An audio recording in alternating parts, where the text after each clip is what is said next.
Hi, my name is Kimberly and I work at the Atascocita Library. And as you can see, I am in a costume today. That is because I'm going to demonstrate what children might have played with in the Texas pioneer days, which would have been the 1810s to the 1830s. Before I worked at the Atascocita Library, I was a volunteer historical reenactor, and what that means is that I demonstrate life through demonstrations, what life would have been like at that period of time. The main thing I enjoyed doing was doing toys and games, so what I have here are some examples of what children might have played with during that period of time. The first thing I have here is a rag doll. This would have most likely been made from materials that had been used to make clothing. So we have some pretty canvas material here. And this might have been a little girl's dress.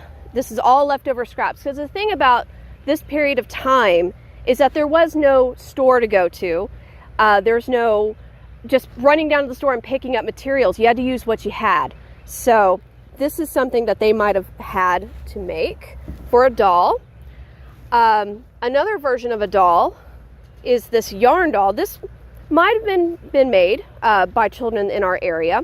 But again, bear in mind, they wouldn't have just been able to go over to the store and pick up yarn. They probably would have had to pick the cotton and pick out all the seeds and then turn it into yarn by hand.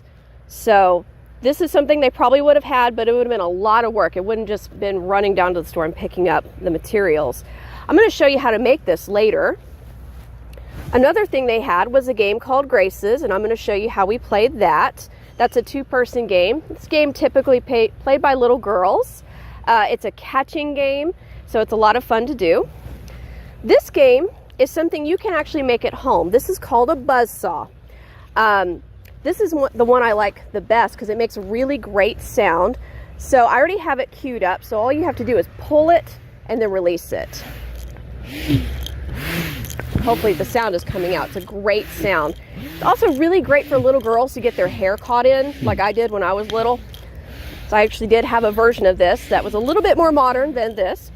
You can make this very simply with a large button and string. I'm going to unspool it so you can see what it really is. It's really just a loop of string with a very large button. This one has extra holes drilled into it. That's what makes the really great sound. And on mine, it does have some handles on here. It's not really necessary, but it does make it more comfortable. To actually run this, you got to spool it up like this, and then give it a tug. So you pull and release. This is something you can make very easily at home. And again, that's exactly what the settlers would have done. So there's that version. This one's a little bit different. It's just a little bit more intricate in design. It's really pretty. Doesn't work quite as well though. See? Not as great. Doesn't really have the spin. There we go. It's also great for an arm workout. If you do this for a couple hours, then your arms are really going to hurt. So there's that. This is an entirely wooden game except for the string that's attaching it. I don't really know what to call it. I just kind of jokingly call it eggs in the pan because these are chickens. And the way to make it work is you spin it around and the hens start pecking. So I like to call it the eggs in the pan game. So probably a toy maker would have made something like this, or a really handy man at home who could make that. It's a lot of fun. Makes a great sound too. This toy is a top. I have never mastered the art of making this work. This is the kind that you would wrap a string around and then yank the string and the top will go across the floor. I've never managed to do it, but I have it for demonstration purposes. Maybe someday I'll learn how to do it. I'm not going to try to do it today. I'll just embarrass myself. Something that they might not have necessarily had, unless they had a blacksmith nearby, is a metal puzzle. This is one I do have. I call this the key to my heart. So you've got a heart and that looks like a key and it comes off just like that. So that's a lot of fun. I like to demonstrate that when I go out to these historical events. And here's another thing you can absolutely make at home. This is called a Jacob's ladder.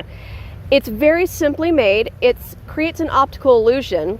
All you need for this are blocks of wood, and these are actually just thumbtacks you can buy at the store, and 2 different colors of ribbon.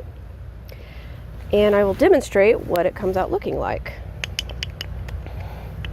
It's really just an optical illusion. All you have to do is move the top block back and forth, and the way it is strung up makes it appear like it's growing, but it's really not. It's the same block. That's a lot of fun.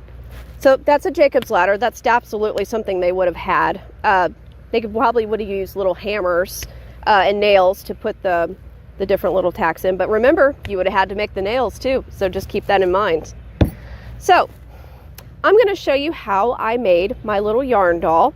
So I have a little girl yarn doll, but I'm going to show you specifically how to make a little boy yarn doll, which is essentially the same step. You just add one extra step in the end. To do this, you're going to need some yarn and some scissors and 2 very historically accurate library materials, books or DVD. These are stuff you're going to have at home that you can absolutely use. So the body you use the book for, and if you're going to do a little girl, you use the DVD for adding hair, or if you want to have the little boy wear hair too, it doesn't matter. The way I did this for the girl, I started with the little girl's hair. I just wrapped the string around the DVD box 20 times. Cut the string, and then cut another bit of string, and it's going to go under all this. We're just going to tie it right down the middle here. Give it a good double knot. All right, so my little dolly has long hair. I wanted it to be long, kind of the way I looked when I was little.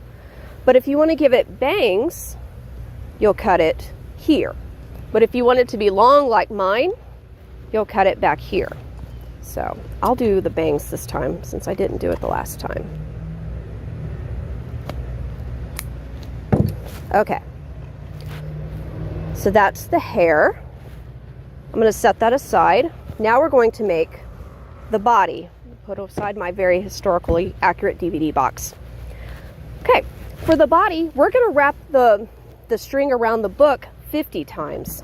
To make this easy, I'm just going to tuck the string down into the center of the book like a reverse bookmark.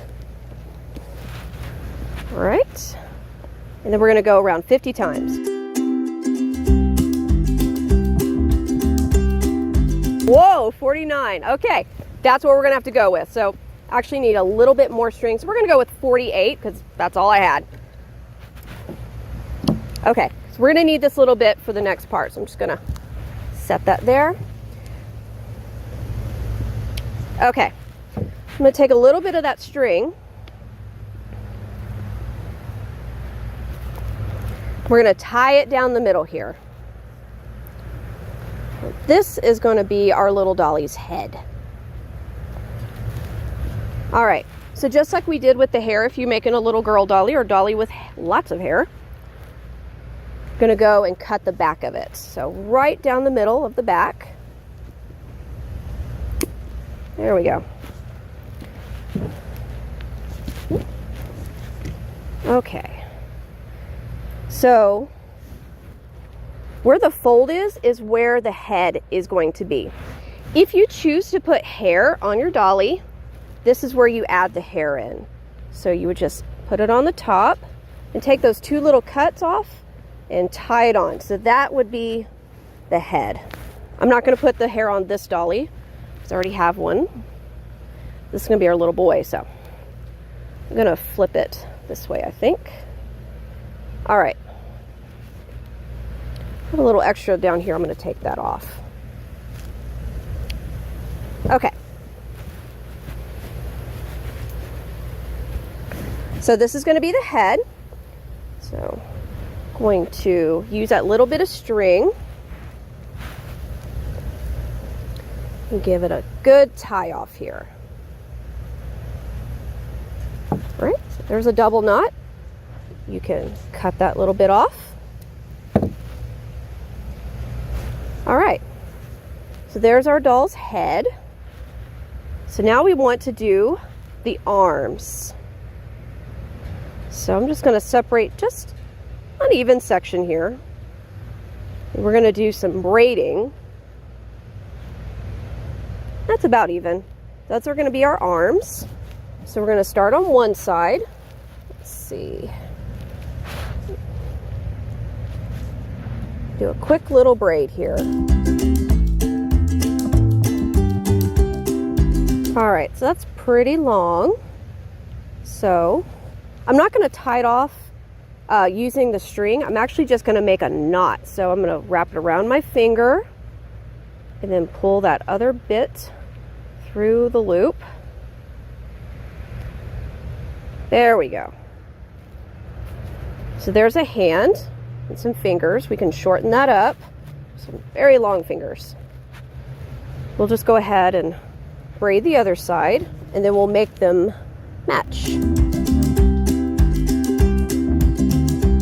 I think I braided it just about the same amount. So I'm going to do the same thing.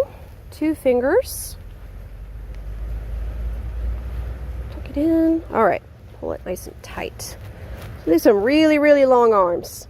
So I'm going to cut off some of the finger length. There we go. Now it doesn't look quite so long. All right. So now we need to put a waist on our doll. Take that last little bit of string we had. I'm just going to decide where to put it. Let me see where I put it on my other doll. There we go.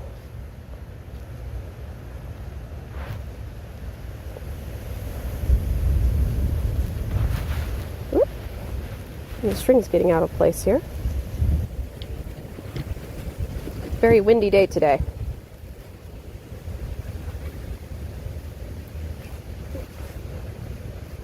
There we go. Okay, so that's our waist on our doll. Now, straighten this up here.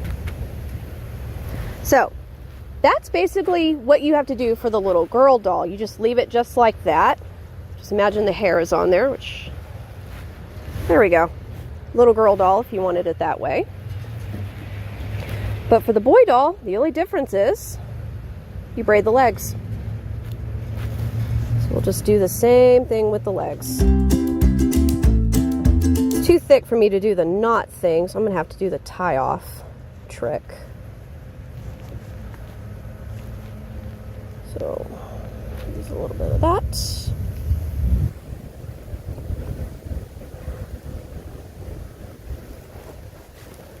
All right, see I have a little bit extra string here, so I'm just gonna clip that, hang on to that. All right, there we go. Now we have a little boy doll and a little girly doll. That's pretty accurate, something they might have played with. Can be a little big sister, little brother kind of thing. There we go. There is how we make yarn dolls. So if you do make this craft, absolutely let us know. We want to see your yarn doll crafts, and you can do it all different ways. You can use different colors for the belts and different colors of hair. Make it unique, make it your own. Okay, so this is the game of Graces. This is a very easy game. You can absolutely make this at home. This is an embroidery hoop. You can see the buckle on there. So all I did was take some ribbon, which they probably would not have had necessarily because it's a very expensive item at that time, but to make mine pretty, I put this ribbon all around it and then left some of the string tailing off. That's really helpful for younger kids because if they don't necessarily catch the hoop on the stick, they can grab it with the strings.